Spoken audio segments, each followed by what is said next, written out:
রহমান তোমার দয়ায় আমি মানুষ, আমি মুসলমান।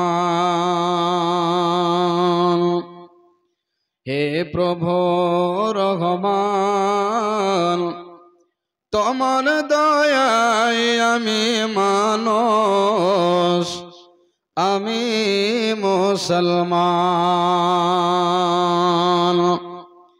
করনি গো পশু মরে, করনি গো পাখি, করনি গো বোবা মোরে, তাই তোমারে ডাকি। দেখার তরে চক্ষু দিলে সোনার জলকাল, তোমার দয়ায় আমি মানুষ, আমি মুসলমান। হে প্রভু দয়াবান তোমার দয়ায় আমি মানুষ, আমি মুসলমান। শুধু মরে মানুষ করে দাওনি গো ছেড়ে, ইমান ইসলাম দিয়ে ধন্য করিয়াছ মরে। পথের দিশা রাসূল দিলে, পথের দিশা নবী দিলে, দিলে পাক কোরআন, তোমার দয়ায় মোরা মানুষ, আমরা মুসলমান। হে প্রভু দয়াবান তোমার দয়ায় আমি মানুষ, আমি মুসলমান। তোমার দয়ায় একটি ভাগে রেখেছ ভুবন ভরে, সব রেখেছ তোমার কাছে পাপিষ্ঠদের তরে। এই তো আশা পাব রেহাই, হে প্রভু রহমান তোমার দয়ায় আমি মানুষ, আমি মুসলমান। হে প্রভু রহমান তোমার দয়ায় আমি মানুষ, আমি মুসলমান।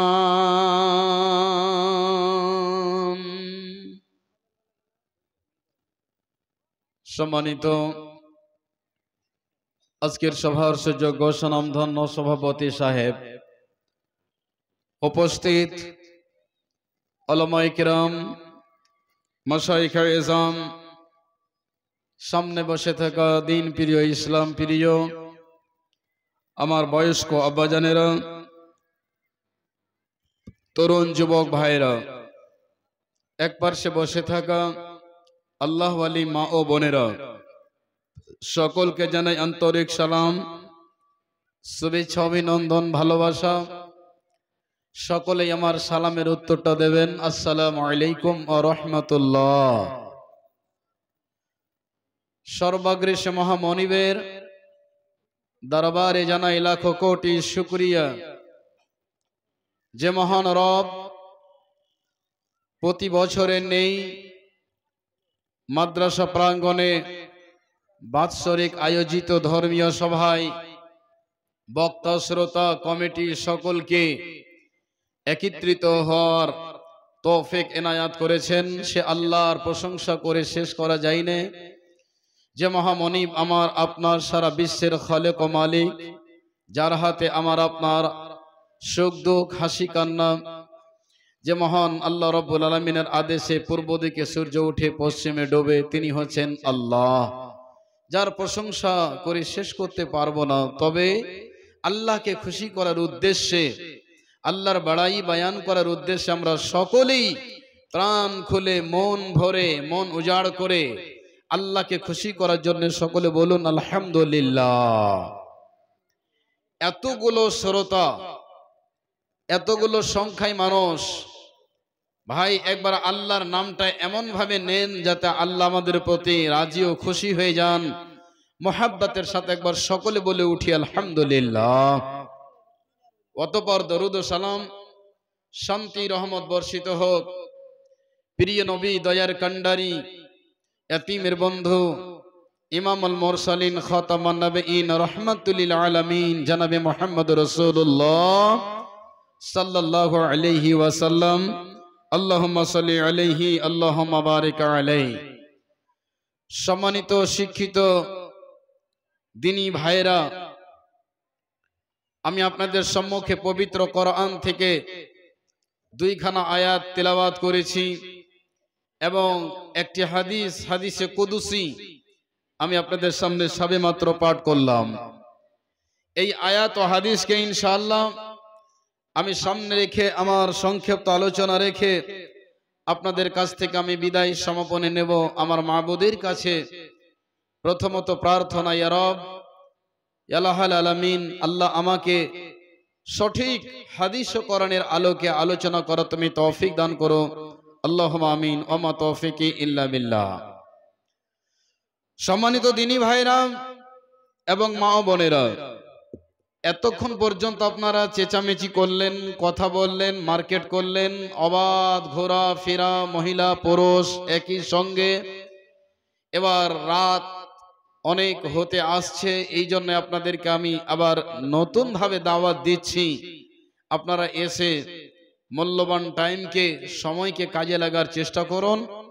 যেহেতু এই আরামকে বিসর্জন দিয়ে, গরম লেহাফ কম্বলকে ত্যাগ করে আপনি এসেছেন দুটি হাদিস কোরআনের কথা শোনার জন্য, আর হাদিস কোরআনের কথা শোনার বাহানায় এসে যদি আপনি আড্ডা মারেন, আল্লাহর কাছে কাল কিয়ামতের মাঠে আমাকে আপনাকে হিসাব দিতে হবে।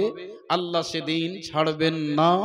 আল্লাহ আমাকে আপনাকে ছেড়ে দেন কিন্তু ছাড়বেন না। সেদিন হাসরের মাঠে এই জলসা নামে, এই জলসার পুরো মাদ্রাসা জলসার এরিয়াটা সম্পূর্ণ, যেমন এই যে সোশ্যাল মিডিয়াগুলো লাগা আছে, আমি এখন বক্তব্য রাখছি, সারা পৃথিবীতে একবারে দেখছেন বসে বসে, ঠিক এই মতো ক্যামেরা আল্লাহর সামনে ধরা পড়ছে। হাসরের মাঠে এই ক্যামেরাকে ফিট করে দেওয়া হবে। আল্লাহ সেদিন বলবেন, বান্দা এই অমুক তারিখে তুমি এই জায়গাতে ছিলে, তোমার জায়গা ছিল জলসার পেন্ডালে বসার, এখানে না বসে তুমি আড্ডা মেরেছিলে, ঠিক কিনা বলো? সেদিন আপনি আল্লাহর কাছে কোনো কথা বলে পার হতে পারবেন না, এটাই চূড়ান্ত সিদ্ধান্ত। এই জন্য ভাই আমার, যেই সমস্ত মা বোনেরা যাদের বয়স 15, 16, 17, 18 বছরের মেয়ে ছেলে পুরুষদের সাথে ঘুরছে ফিরছে, দৃশ্যটা কেমন লাগছে আল্লাহর কাছে আপনি সেদিন জবাব দিতে পারবেন না। এই জন্যই এখনো সময় আছে, ফিরে আসুন আল্লাহর পথে। আল্লাহকে বলে আল্লাহ আমাদেরকে ক্ষমা করে দেবেন। যাই হোক, আমি আজকে আপনাদের সামনে বিষয় বক্তব্য আলোচনা করব, সেটি হচ্ছে ধৈর্য সম্পর্কে। কি বললাম বিষয়টি? একটু কথা বলেন, কি বললাম? ধৈর্য সম্পর্কে। আচ্ছা, ধৈর্য কি জিনিস? প্রতিটা জিনিসে আমাদেরকে ধৈর্য ধরতে হবে, ভালো জিনিসে, ভালো কাজে। আর যারা ধৈর্য ধরেন, আল্লাহ রাব্বুল আলামিন তাদেরকে মুমিনের সিফাত, মুমিনের টাইটেল, মুমিনের লকব আল্লাহ দিয়েছেন। তবে ধৈর্য সবাই ধরতে পারে না। যারা মুমিন বান্দা হন, যারা আল্লাহর প্রকৃত মুমিন বান্দা হতে পারেন, তারাই ধৈর্য ধরতে পারেন। ধৈর্য ধরাটা সবারই জন্য সম্ভবপর কথা নয়। আল্লাহ রাব্বুল আলামিন এই জন্যই বলছেন, মুমিনকে বিশেষ করে আল্লাহ বলেছেন, আল্লাহ মুমিনকে বলছেন ধৈর্য আপনাকে কোন কোন জায়গাতে ধরতে হবে। আপনি অসুস্থ হয়েছেন, আপনাকে ধৈর্য ধরতে হবে। আপনার স্ত্রী বিছানায় পড়ে আছেন, আপনাকে ধৈর্য ধরতে হবে। আপনি চাকরির জন্য অ্যাপ্লাই করেছেন, আল্লাহর কাছে আপনাকে দুয়ার সঙ্গে সঙ্গে আপনাকে ধৈর্য ধরতে হবে। আপনার একটা কুরবানি খাসি ছিল, বাড়িতে আদর করে যত্ন করে মানুষ করলেন, একদিন আগে মারা গেল, আপনাকে কাঁদতে হবে না, ধৈর্য ধরতে হবে। আপনার কলিজার টুকরো সন্তান একটাই, 10 বছর হয়ে গেল বিয়ে হওয়া, সারা পৃথিবীতে ডক্টর কবিরাজ যত ছিল ওষুধ মেডিসিন খেয়ে আপনি পেলেন না, 10 বছর পর একটা আদরের সন্তান পেলেন, হঠাৎ করে অসুস্থ হয়ে বাচ্চাটা মারা গেল, আপনাকে ধৈর্য ধরতে হবে। প্রতিটা মুহূর্তে আপনাকে ধৈর্য ধরতে হবে। ধৈর্য কিসের মাধ্যমে ধরবেন? আল্লাহ বলছেন বিসমিল্লাহির রহমানির রহিম, ইয়া আইয়ুহাল্লাযীনা আমানুস্তাঈনু বিস-সাবরি ওয়াস-সালাম। আল্লাহ বলছেন মুমিনের দল, যারা ঈমান এনেছো, আল্লাহ মুমিনদেরকে আখ্যায়িত করে আল্লাহ বলছেন আমানুস্তাঈনু, তোমরা মুমিন আল্লাহর কাছে সাহায্য চাইবে, ইস্তাঈনু বিস-সাবরি ওয়াস-সালাম। আল্লাহ রব্বুল আলামিন বলছেন মুমিনরে, হে আমার মুমিনা বান্দিরা, তোমরা নামাজের মধ্য দিয়ে এবং ধৈর্যের মাধ্যমে আল্লাহর কাছে তোমরা সবর করবে, ধৈর্য ধরবে, এবং আল্লাহর কাছে নামাজের মাধ্যম দিয়ে তোমরা আল্লাহর কাছে সাহায্যের কামনা করবে। দুটি মাধ্যম। বলবেন মাওলানা, আজ থেকে নিয়ে আমার 10 বছর বয়স হয়ে গেল বিয়ে হওয়ার, একটা সন্তান হয় নাই, আমি কোথায় যাব? আপনাকে ঈমান হারা করার জন্য বহু মানুষ বলবে ভাই পান্ডুয়া শরীফে চলে যাও, ওই মাজারে যাবে, একটা কোরবান, একটা তুমি খাসি মানত রাখবে এবং সেই মাজারে গিয়ে পীরের কাছে সাহায্য চাইবে, সেই বাচ্চা দিতে পারে, সে তোমাকে সন্তান দিতে পারে। বন্ধু আমার, ওই জায়গাতে গিয়ে আমার আপনার কোনোদিন লাভ হবে না, আমার আপনার ঈমান নামে বস্তুটা নষ্ট হয়ে যাবে, ছেলে তো পাবেন নাই, অপর থেকে আমার আপনার গুনার পাহাড় সেজে যাবে। এই জন্য বন্ধুরে, আপনি তার কাছে কোনোদিন ওই জায়গাতে জীবনে যাবেন না। আল্লাহ রব্বুল আলামিন বলছেন বান্দা, তুমি যদি আমার প্রকৃত মুমিন হও, আমার মসজিদে আসো, মসজিদে আসার পর 2 রাকাত নামাজ পড়ে গভীর রজনীতে হাত দুটোকে তুলে দিয়ে একবার যখনই বলবে রব্বানা হাবলানা মিন আজওয়াজিনা ওয়া যুররিয়াতিনা কুররাতা আইনু, হে আল্লাহ রাব্বুল আলামিন, আল্লাহ মালিক গো, 10 বছর হয়ে গেল সন্তানের মুখ দেখতে পাই না, আল্লাহ তুমি যাকে চাও সন্তান দাও, আল্লাহ তুমি যাকে চাও মেয়ে দাও, আল্লাহ তুমি যাকে চাও ছেলে দাও, আল্লাহ যাকে চাও শুধু ছেলে দাও, শুধু মেয়ে দাও, আবার আল্লাহ তুমি যাকে চাও চিরজীবনের জন্য আল্লাহ তুমি বন্ধা করে দাও, সারা জীবন ওষুধ খেয়ে জীবনেও সন্তানের মুখ দেখতে পাই না, তবে সন্তান দেওয়ার মালিক না দেওয়ার মালিক আল্লাহ তুমি ছাড়া আমি আর কার কাছে যাব?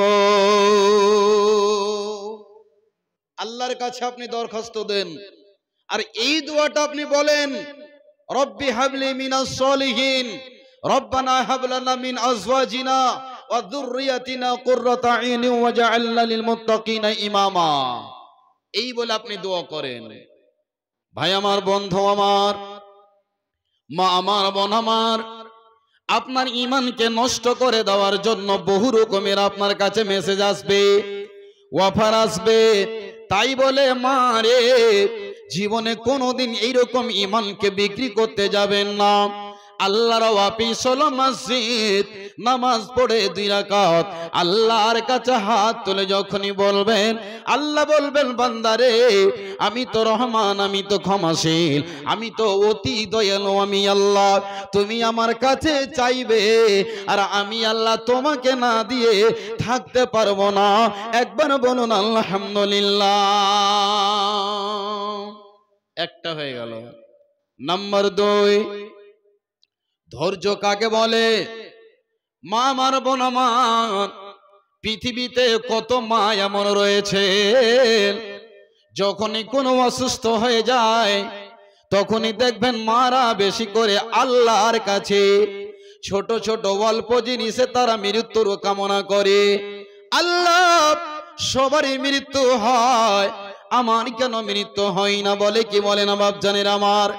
আল্লাহর নবী, বিশ্ব নবী, দয়ার কান্ডারি জনাবে মুহাম্মদ রাসূলুল্লাহ সাল্লাল্লাহু আলাইহি ওয়াসাল্লাম বলছেন, উম্মতেরা, তোমার কাছে যতই বড় মুসিবত আসুক না কেন, যতই বড় তোমার কাছে বেমার হও না কেন, যতই বড় তুমি অসুস্থ হও না কেন রে আমার উম্মত, আল্লাহ রাব্বুল আলামিন বলছেন, যখনই কোনো আমার মুমিন বান্দার পায়ে একটা যদি কাঁটা লেগে যায়, আর ওই কাঁটাটা লেগে যাওয়ার কারণে আমার মুমিন বান্দাকে যে কষ্টটা হয়, আমি আল্লাহ রব্বুল আলামিন আমার মুমিন বান্দার গুনাহগুলোকে কম করে দিই এবং আমার মুমিন বান্দার নেকির খাতাতে অনেকগুলো নেকিকে আমি আল্লাহ অ্যাড করে দিই। বলুন আলহামদুলিল্লাহ।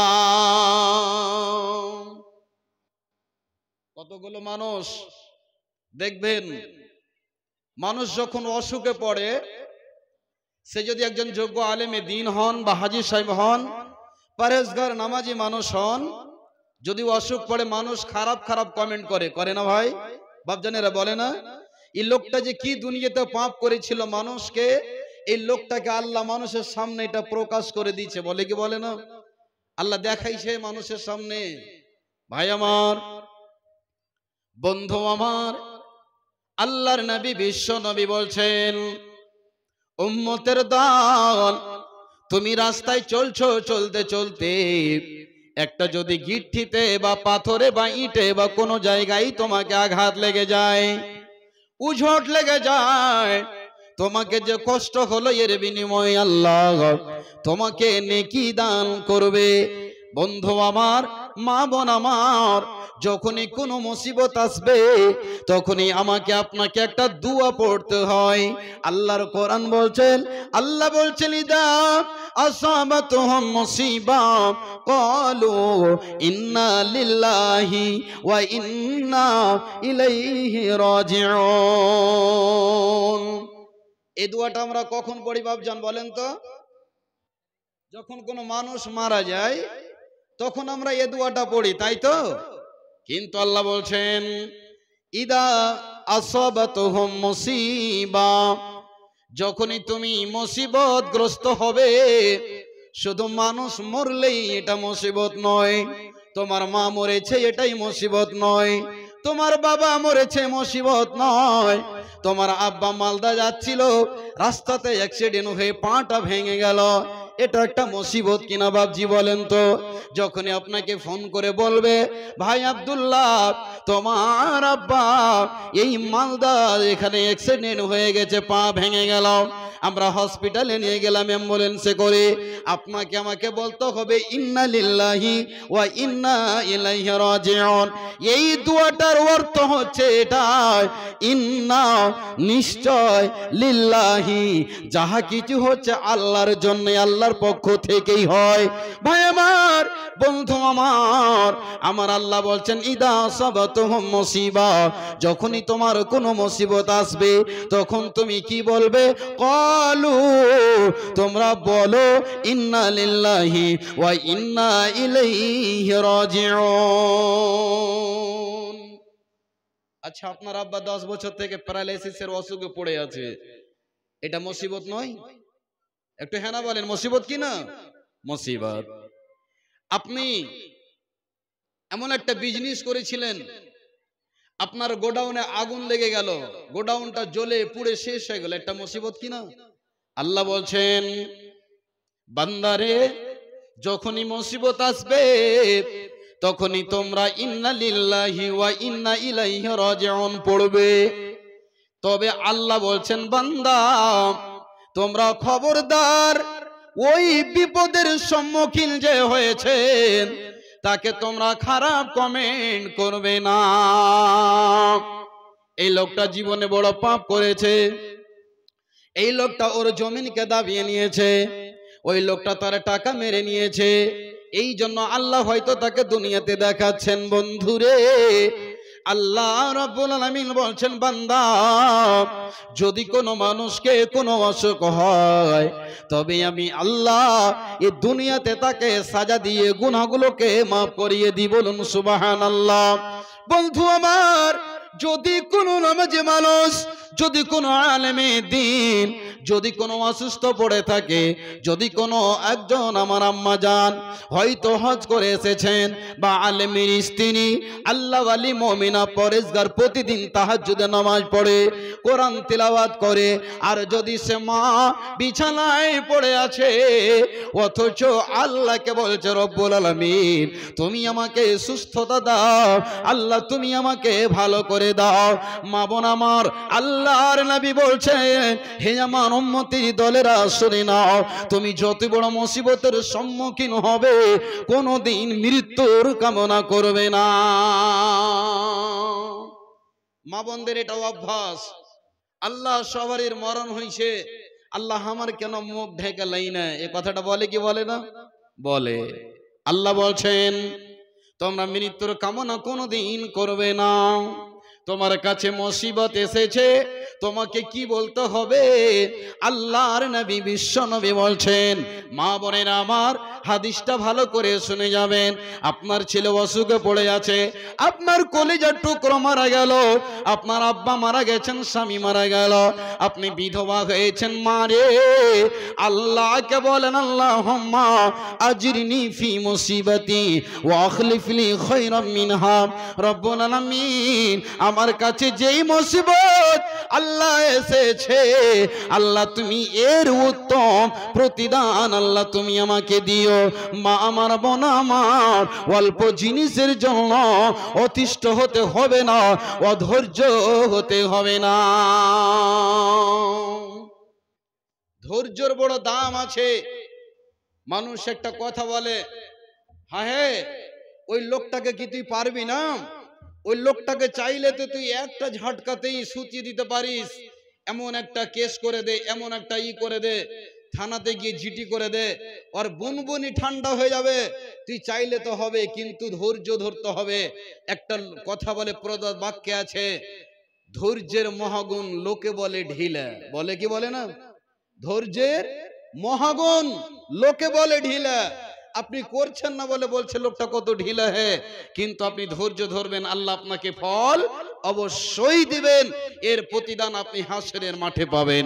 মা বোন, একটা হাদিস শুনুন, ভালো করে শুনুন। যেই সমস্ত মা বোনেরা বড় বড় গোপনীয় অসুস্থ বেমারে ভুগছেন, অসুখ হয়ে আছে, বড় বড় অসুখে আপনি ভুগছেন, তাদের জন্য হাদিসটা মনে পড়ে গেল। আল্লাহর নবীর জামানায় হযরতে আতা ইবনে রাবাহ রাদিয়াল্লাহু তাআলা আনহু, ভালো করে হাদিসটা শুনুন। পুরুষ নারী সকলের জন্য বলছি, ধৈর্যের কি গুণ রয়েছে, ধৈর্যের কি প্রতিদান রয়েছে। আতা ইবনে রাবাহ হযরত ইবনে আব্বাসকে বলছেন, একজন আল্লাহ রাসূলের জলিলুল কদর সাহাবী রাদিয়াল্লাহু তাআলা আনহু, আতা ইবনে রাবাহ বলছেন, ও হযরতে আনাস, তোমাকে কি আমি আলা উরিকা, তোমাকে আমি একজন জান্নাতি মহিলা কি দেখাবো না? কথাটা কত দামি। হযরতে আতা ইবনে রাবাহ বলছেন, ও আনাস, তোমাকে কি আমি একজন জান্নাতি মহিলা দেখাবো না? বন্ধু আমার, আজ যদি আমাদের মমতা দিদি আজকে পাটনা মাদ্রাসায় যদি আসেন, ওই মহিলাটার চেহারাটা কে দেখতে চাইবে না? বলুন, কথা ঠিক কিনা? তার মুখ থেকে দুটি দামি কথা কে শুনতে চাই না? তবে এর চেয়ে উন্নত মানের নারী, যাকে আল্লাহর নবী জান্নাতি ঘোষণা দিয়েছেন, ওই মহিলাটি এত কালো কুৎসিতা, এত অসুস্থতা, এমন একটি অসুখে ভুগছেন, ওই মহিলাটিকে আল্লাহ এমন একটা বিমার দিয়েছেন রে মা। যারা বড় বড় অসুখে জড়িত আছেন, ভালো করে শুনুন, ঘটনাটা শুনতে গেলে আপনার ধৈর্যের বাণটা মজবুত হবে। অসুখ কি? আল্লাহর নবীর সাহাবা বলছেন কেন আমি দেখব না? এবার আতা ইবনে রাবা বলছেন হাদিহিল মারাতুস সাওদা, এই মহিলাটি কোনো দেখতে চাকচিক্য নয়, রং ফর্সা নয়, একেবারে কালো, এত কালো, কিন্তু এই মহিলাটি আল্লাহর জান্নাতি বান্দি। বলুন সুবহানাল্লাহ। কি এর ভিতরে গুণ ছিল, কি এমন গুণে গুণান্বিত ছিলেন রে বাপজানের আমার। হে আমার মা, আপনি 10 দিন ধরে বিছানায় পড়ে আছেন, আল্লাহরকে বলছেন আল্লাহ আমার মৃত্যু করে নাও, আমার মুখ ঢেকে নাও, সবারই মরণ হয়, আমার কেন মরণ হয় না? জীবনে কোনোদিন এই কথাটা ভুল করে বলবেন না। বললেন এই যে মহিলাটি যাচ্ছেন জান্নাতি মহিলা, আল্লাহু আকবার, কত দাম! কেন? ওই মহিলাটি আল্লাহর নবীর কাছে এসে বলছেন ইয়া রাসূলুল্লাহ, ইয়া হাবিবাল্লাহ, ওগো দয়ার নবীজি, আমার জন্য ফাদউল্লাহ আলী, আমার জন্য আপনি একটু আল্লাহর কাছে দোয়া করেন। অনেকগুলো মা বোন আছেন, দেখবেন বন্ধুরে, এই মাদ্রাসার যিনি প্রধান শিক্ষক ইলিয়াস সাহেব, বদরুদ্দোজা নদভী সাহেব, যোগ্য যোগ্য যারা আলেমে দ্বীন, তাদের কাছে আমরা কতগুলো প্রশ্ন করি, মাসলা মাসাইল জানতে চাই কি চাই না। ওই মহিলাটি এসে বলছেন নবীজি আপনি আমার জন্য একটু দোয়া করেন। নবীজি বললেন কি হয়েছে তোমার, কি তোমার জন্য আমি দোয়া করব? বলছেন ইয়া রাসূলুল্লাহ, ওগো দয়ার নবীজি রহমাতুল লিল আলামিন, আল্লাহ আমাকে এমন একটি অসুখ দিয়েছে, যে অসুখটার নাম হলো মির্গির অসুখ। যখনই আমার শরীরে অসুখটা শুরু হয়ে যায়, যখনই অসুখটা আমার ছেড়ে যায়, আল্লাহর নবী গো, আমি মাটিতে পড়ে গিয়ে গড়াগড়ি করি, যার কারণে আমার শরীরের সম্পূর্ণ কাপড়গুলো উলঙ্গ হয়ে যায়, আমার শরীরে কোনো বস্ত্র থাকে না, একেবারে ন্যাংটা হয়ে যায়। দয়ার নবী গো, আপনি আল্লাহর কাছে দোয়া করেন। আল্লাহর নবী বললে হে আল্লাহর বান্দি শোনো, ওয়া ইন সাবারতি ওয়ালাকিল জান্নাহ, নবীজি বললেন ওরে আল্লাহর বান্দি শোনো, তুমি যদি ধৈর্য ধরতে পারো, তুমি যদি সবর করতে পারো, আল্লাহ তোমাকে এর বিনিময়ে জান্নাত আল্লাহ রাব্বুল আলামিন তোমাকে দান করবে। বলুন সুবহানাল্লাহ। ধৈর্য যদি ধরতে পারো, আল্লাহ তোমাকে এর প্রতিদান দেবেন কি? তো জান্নাত। মুমিন যারা হবে আল্লাহ তাদেরকে বড় বড় অসুখ দিয়ে পরীক্ষা করবেন, এটা হচ্ছে আল্লাহর সিফাত। এবং মুমিনের পরিচয়, যারা অসুস্থ হবে, বড় বড় মুসিবতের সম্মুখীন হলেও তারা কোনোদিন অধৈর্য হবে না, আল্লাহর কাছে সাহায্য চাইবে, আল্লাহর কাছে ডাইরেক্ট নালিশ জানাবে, আল্লাহ তুমি আমাকে শিফায়ে কুল্লিয়া দান করো। আল্লাহ নেই বললেন ধৈর্য ধরো, বাড়ি যাও। এবার বলছেন ইয়া রাসূলুল্লাহ,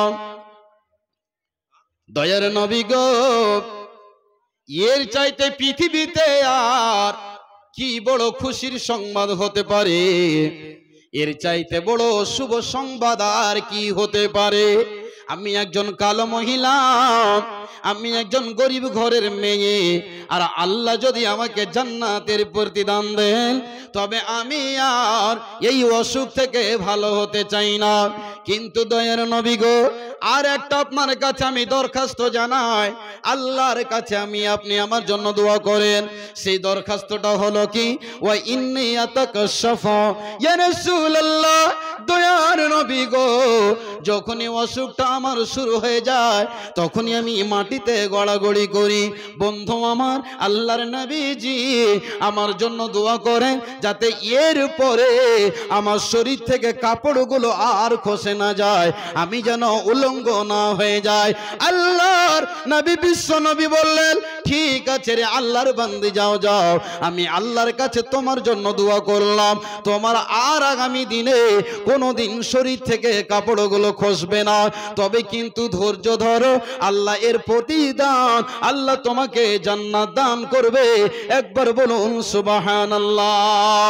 ভাই আমার, বন্ধু আমার, মা আমার, আজকে আপনার মা, আপনার বেটি, আপনার কোনো আত্মীয় স্বজন বিছানায় 10 বছর ধরে প্যারালাইসিসের অসুখে পড়ে আছে, পাটা আপনার ভেঙে আছে, আপনি ন্যাংড়া হয়ে পড়ে আছেন, বার আল্লাহকে বলছেন, আল্লাহ তুমি আমাকে মৃত্যু দাও, আল্লাহ তুমি আমাকে মওত দিয়ে দাও। আল্লাহ বলছেন এটা মুমিনের গুণ নয়। যতই বড় মুসিবতের সম্মুখীন হবে, মুমিন কোনদিন মওত চাইবে না, চাইবে না, চাইবে না, চাইবে না। ঈমানের পথে অবিচল থেকে আমার মরণ যেন হয়। ঈমানের পথে অবিচল থেকে আমার মরণ যেন হয়। তোমারই কাছে মিনতি আমার, হে প্রভু দয়াময়, ঈমানের পথে অবিচল থেকে আমার মরণ যেন হয়। বলুন আল্লাহুম্মা আমিন। ভাই, আপনি তো গুনাহগার মানুষ, আমাকে তো অসুখ হতেই পারে, বিপদের সম্মুখীন হতেই পারি। পৃথিবীতে এমন একজন মানুষ, মানব কুলের শ্রেষ্ঠ মানব, রহমাতুল লিল আলামিন, দয়ার কান্ডারি জনাবে মুহাম্মদ রাসূলুল্লাহ সাল্লাল্লাহু আলাইহি ওয়াসাল্লাম পৃথিবীতে কোনো অন্যায় করেছিলেন? কোনো ভুল করেছিলেন? কোন মানুষকে কষ্ট দিয়েছিলেন? জীবনেও আপনি প্রমাণ করতে পারবেন না। পৃথিবীর কোন মানুষ ইতিহাস তুলে বলতে পারবে না যে বিশ্ব নবী, রহমতের নবী, দয়ার কান্ডারি জীবনে একটা কোন মানুষকে কষ্ট দিয়েছিল। কিন্তু বিশ্ব নবী যখন মৃত্যু মুখে শায়িত, মৃত্যুর কবলে যখন নবীজি ঢলে যাচ্ছেন, নবীজির শরীরে কত জ্বর, শরীরে কত টেম্পারেচার, কত জ্বর। আজ পৃথিবীতে মানুষ এই জ্বর নামে অসুখে আক্রান্ত, বেশিরভাগ প্রায় মানুষকে এখন বর্তমানে টাইফয়েড জ্বর হয়ে যাচ্ছে। আর এই অসুখে কতগুলো মানুষও মারা গেল। তো ভাই, আমি যেই কথাটা বলছিলাম, আল্লাহর নবী পৃথিবীতে কোনোদিন অপরাধ করেননি, অথচ নবীর শরীরে কত জ্বর। আল্লাহর নবী, বিশ্ব নবী বলেন, বিশ্ব নবীর শরীরে কত জ্বর ছিল। নবীজি বললেন, সাহাবারা, একটা মানুষের শরীরে যদি 105 ডিগ্রি যদি জ্বর হয়ে যায়, আপনারা শিক্ষিত মানুষ, অনেকগুলো এখানে ডক্টর আছেন, যখনই থার্মোমিটার বগলে লাগা হবে, যখনই জিহ্বার তলে লাগা হবে, 105 যদি ডিগ্রি জ্বর হয়ে যায়, তাপমাত্রা হয়ে যায়, ডক্টর তাকে আর ওষুধ দেবে না, সঙ্গে সঙ্গে এমার্জেন্সিতে পাঠিয়ে দিবে। আল্লাহর নবী, বিশ্ব নবীজি বলে, ওরে সাহাবারা, আমাকে দুইজন মানুষকে যতটা জ্বর তাপমাত্রা হয়, ওই অধিকাংশ দুইজন মানুষের জ্বরটা এক জায়গাতে করে যত তাপমাত্রা হয়, যত কষ্ট হয়, আমি বিশ্বনবী একাই অনুভব করেছি। বলুন সুবহানাল্লাহ। বিশ্বনবীজি জীবনে কোনোদিন অপরাধ করেননি, নবীজি ভুল করেননি, অথচ আমার আল্লাহ নবীকে জীবনের শেষে এত কষ্ট দিলেন। আল্লাহ নবীকে কষ্টটা দিয়ে সারা পৃথিবীর মুমিনকে প্রমাণ করিয়ে দিয়েছেন, মুমিনরে, তোমরা জীবনে কোনোদিন কোনো আলেমের ব্যাপারে আঙ্গুল উঠাবে না, তোমরা জীবনে কোনোদিন একজন তাহাজ্জুদ গোজার মানুষের ব্যাপারে তোমরা দোকানে চকচহড়াতে কোনো জায়গাতে তার ব্যাপারে মুখ খুলবে না। দেখো দেখো রে, এই মওলানা জীবনে কত পাপ করেছে, মানুষের সামনে আল্লাহ প্রমাণ করে দিয়েছে। এই কথাটা জীবনে বলবেন না। আল্লাহ বলছেন, বান্দা, যারা মুমিন হয় আমি তাদেরকে দুনিয়াতে কষ্ট দিয়ে তার গুনাহগুলোকে শেষ করে দিই। কেমন? যেমন চৈত্র বৈশাখ মাসে, আল্লাহর নবী বলছেন, যেমন চৈত্র বৈশাখ মাসে প্রবল বেগে বাতাস চলে, দেখবেন বন্ধু আমার, যখনই বাতাসগুলো চলে, সম্পূর্ণ পাতাগুলো ঝরে ঝরে মাটিতে পড়ে যায়। তেমনি আল্লাহ বলছেন হে আমার মুমিন বান্দা, তুমি যখন কোনো মুসিবতে পড়ো আর ওই মুসিবতে পড়ে যখন তুমি ধৈর্য ধরবে, আমি আল্লাহ তোমার গুনাহগুলোকে কেমন করে ঝরাবো। যেমন একটা গাছ থেকে পাতাগুলো পড়ে পড়ে পড়ে পড়ে একবারে গাছটা ফাঁকা হয়ে যায়, আমি আল্লাহ মুমিন বান্দার গুনাহগুলোকে সেইভাবে শেষ করে দিই। একবার বলুন আলহামদুলিল্লাহ। এটা মুমিনের গুণ। তবে মুসিবতের সম্মুখীন হয়েছেন, জীবনে ভুল করে মৃত্যুর কামনা করবেন না, জীবনে নয়। আল্লাহর নবী একটা হাদিস বলছেন, হাদিসে কুদসি। আজকের সভায় যিনি আজকে আপনাদের অত্র প্রতিষ্ঠানের প্রিন্সিপাল সদর সাহেব, সম্মানিত শ্রদ্ধেয় শেখ, আজকে ওনার সামনে আমি বক্তব্য রাখছি। আমি তো ছাত্র, উনি তো আমার শিক্ষক তুল্য মানুষ।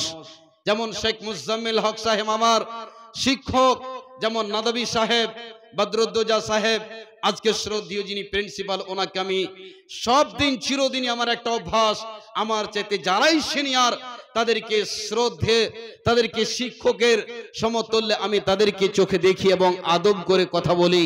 ভাই, আমি 2 পাতা পড়ার মানুষ, আর এখানে বসে যদি লম্বা লম্বা আমি ফতোয়া মারতে শুরু করি, এখনই আমার মুখ বন্ধ হয়ে যাবে, যেহেতু আমি বেশি পুঁজিপাতির লোক নই। তবে যেই কথাগুলো বলবো ইনশাআল্লাহ একেবারে নির্ভেজাল হাদিস ও কোরআন থেকে বলবো। আমি তো নিজেকে মনে করি ছাত্র, স্টুডেন্ট, আমি শিক্ষক মনে করি আজকের জলসার যিনি সাদারাতিতে আছেন। যদি ভুল হয়ে যায়, আমার শিক্ষক আমাকে ভুল ধরিয়ে দেবেন, আমি তাকে অ্যাকসেপ্ট করে নেব, আমি তাকে মেনে নেব, যেহেতু আমি মানুষ, আমার দ্বারাই ভুল হতেই পারে, এটা সাধারণ ব্যাপার। মানুষ তারাই ভুল হয়, মুখ বলতেই চুপ। বন্ধু আমার, যেই কথাটা বলছিলাম, আমি যে হাদিসটা বলছি, আল্লাহর নবী, বিশ্ব নবী জনাবে মুহাম্মদ রাসূলুল্লাহ, একবার মহাব্বতের সাথে বলুন তো সাল্লাল্লাহু আলাইহি ওয়াসাল্লাম বলছেন। হাদিসটা কুদসি, আল্লাহর কথা, মুখটা হচ্ছে বিশ্ব নবী। আল্লাহ বলছেন, নবীকে দিয়ে আল্লাহ রাব্বুল আলামিন সারা পৃথিবীর মানুষকে মেসেজ করিয়ে দিয়েছেন। আল্লাহ কি বলছেন ভালো করে শোনেন। যাদেরকে পৃথিবীতে আল্লাহ 2টি চোখ দেয়নি, যারা অন্ধ, চক্ষুহীন, নাবিনা, যারাদেরকে আল্লাহ এত বড় নিয়ামত থেকে আল্লাহ রাব্বুল আলামিন মাহরুম করে দিয়েছেন, তাদের ব্যাপারে আল্লাহ রাব্বুল আলামিন বলছেন, ইযাবতালাইতু আবদি বিহাবিবাতাইহি ফাসসাবারা আওয়াজতুহু মিনহুমাল জান্নাহ ইউরিদু আইনাই।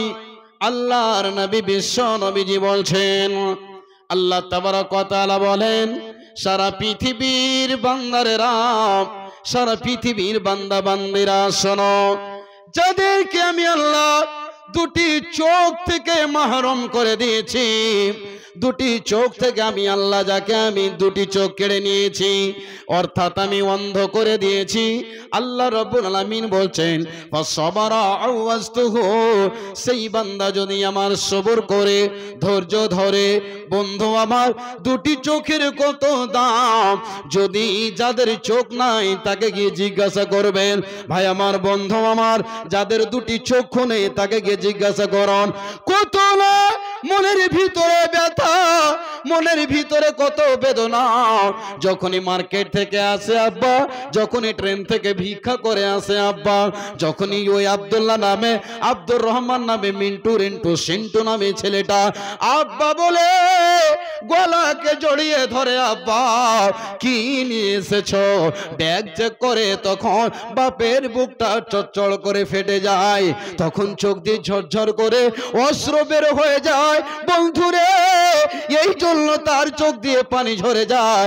হায়রে আল্লাহ, আমাকে তুমি যদি 2টি চোখ দিতে, আমি নয়ন ভরে আমার কলিজার টুকরোটাকে দেখতাম।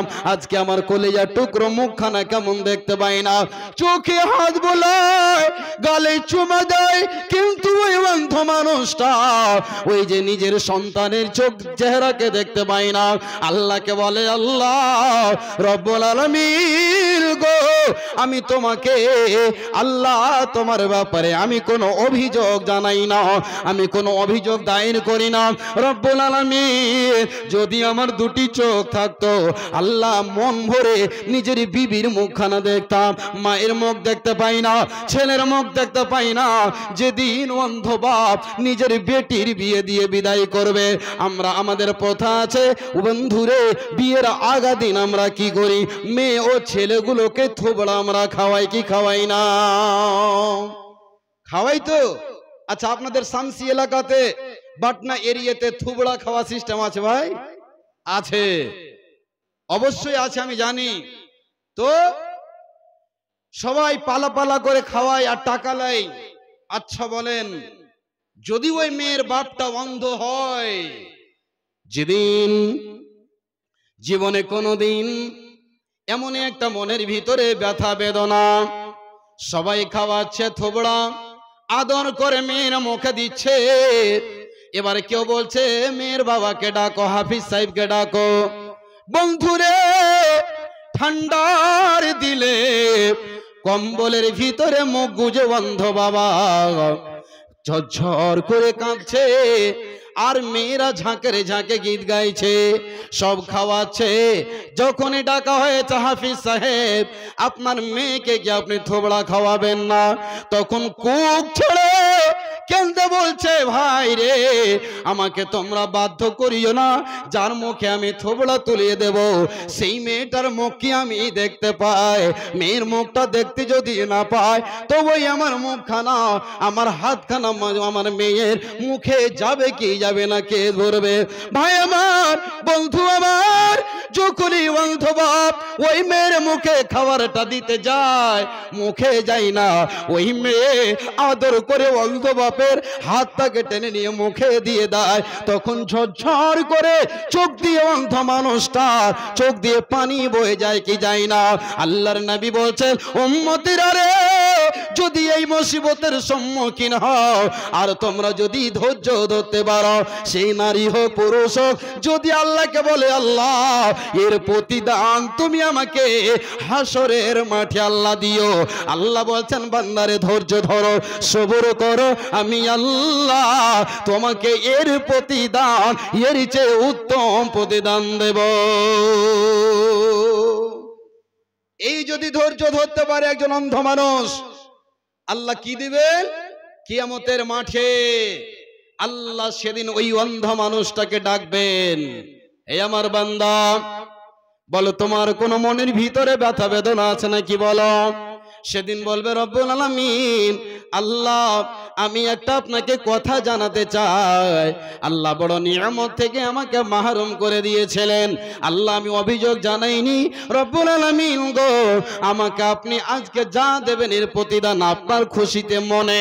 তখন আমার আল্লাহ বলবেন, হে আমার বান্দা, ধৈর্য ধরেছো, সবুর করেছো, এর বিনিময়ে তোমাকে আমি উত্তম প্রতিদান দিলাম, যেই প্রতিদানের নাম হলো জান্নাত। বলুন আলহামদুলিল্লাহ।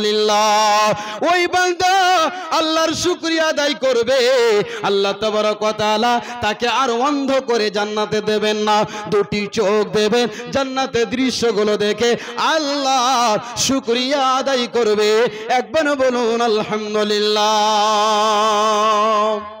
মুমিনের গুণ, ধৈর্য ধরবে, সবুর করবে। ভাই আমার, আর একটা হাদিস আপনাদের সামনে তুলে দিই। অবশ্যই অবশ্যই যেই কথাটা বলছিলাম, মুসিবতে পড়েছেন, ধৈর্য ধরবেন। আল্লাহর নবী কেমন ধৈর্য ধরেছিলেন, আল্লাহ রসুল কেমন ভাবে ধৈর্য ধরেছিলেন। তাইফের ময়দানে গেলেন, দিনের দাওয়াত দিলেন, মানুষকে সত্য কথা কোরআনের দাওয়াত দিতে গিয়ে কাফেরেরা মারলো, এমন ভাবে অত্যাচার করলো, এমন ভাবে নির্যাতনের হার বাড়িয়ে দিল। রাসূলকে পাথর মেরে, যেই নবীজির চেহারাটা 14 তারিখে চাঁদের মতন ঝকঝক করে জ্বলে, সেই নবীর শরীরে পাথর মেরে নবীজির সারা শরীর থেকে রক্ত যেন ঝরছে। আল্লাহু আকবার। আল্লাহর নবীর কাছে জিবরিল আসছেন, আল্লাহ রাব্বুল আলামিন আল্লাহর নবীকে বলছেন, হে নবী আপনি বলুন যদি আদেশ হয় এদেরকে দুটি পাহাড়ে চাক্কি পিষা করে পিষে দিয়ে এদেরকে শেষ করে দেব, আপনি বলুন। আল্লাহর নবী বলেছিলেন, জিবরিল এরা যদি ধ্বংস হয়ে যায়, এরা যদি নিপাত হয়ে যায়, তবে এরপরে দিনের কাজ কে করবে, দিনে কে আসবে? না, এদেরকে ছেড়ে দেওয়া হোক। আল্লাহর কাছে বিশ্ব নবীজি আল্লাহর রাসূল দয়ার কান্ডারি জানাবে মুহাম্মদ রাসূলুল্লাহ সাল্লাল্লাহু আলাইহি ওয়াসাল্লাম এইভাবে হাদিসে এসেছে, যেমন আমি ঘামগুলোকে মুছছি, আল্লাহর নবী রক্তগুলোকে ভাবে মুছছেন আর দোয়া করছেন, আল্লাহুম্মা গফির লিকওমি ফা ইন্নাহুম লা ইয়ালামুন। হে আল্লাহ আমার কওমকে তুমি ক্ষমা করে দাও, হে আল্লাহ আমার কওমকে তুমি maaf করে দাও, ইয়া রব্বে করিম আমাকে এরা চেনে নাও, আল্লাহ এদেরকে তুমি maaf করে দাও। কেমন ছিল ধৈর্য, কেমন ছিল সবর। আল্লাহ বলছেন, ইয়া আইয়ুহাল্লাযীনা আমানু ইসতাঈনু বিস-সাবরি ওয়াস-সালাহ ইন্নাল্লাহা মা'আস সাবিরিন। যারাই ধৈর্য ধরেছে আল্লাহ রাব্বুল আলামিন ধৈর্যকারীর সঙ্গে রয়েছেন। তবে আপনি অসুখে পড়েছেন, মুসিবতে পড়েছেন, যেই কোনো ধরনের আপনি মুসিবতের সম্মুখীন হবেন, আল্লাহকে বলেন, স্বয়ং আল্লাহ রাব্বুল আলামিন আপনার মাসলা হাল করে দেবেন। ধৈর্য কাকে বলে?